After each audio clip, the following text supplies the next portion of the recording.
اور یہ جان رکھو کہ اللہ بندوں پر ظلم نہیں کرتا۔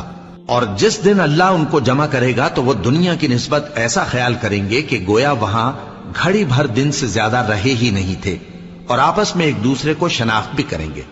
جن لوگوں نے اللہ کے روبرو حاضر ہونے کو جھٹلایا وہ خسارے میں پڑ گئے اور راہیاب نہ ہوئے۔ پھر ظالم لوگوں سے کہا جائے گا کہ عذاب دائمی کا مزہ چکھو، اب تم انہی اعمال کا بدلہ پاؤ گے جو دنیا میں کرتے رہے۔ اور اے نبی، تم سے دریافت کرتے ہیں کہ آیا یہ سچ ہے؟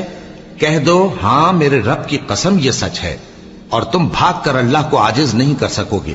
اور اگر ہر ایک نافرمان شخص کے پاس روئے زمین کی تمام چیزیں ہوں تو وہ عذاب سے بچنے کے بدلے میں سب دے ڈالے، اور جب وہ عذاب کو دیکھیں گے تو پچھتائیں گے اور ندامت کو چھپائیں گے، اور ان میں انصاف کے ساتھ فیصلہ کر دیا جائے گا اور ان پر ظلم نہیں ہوگا۔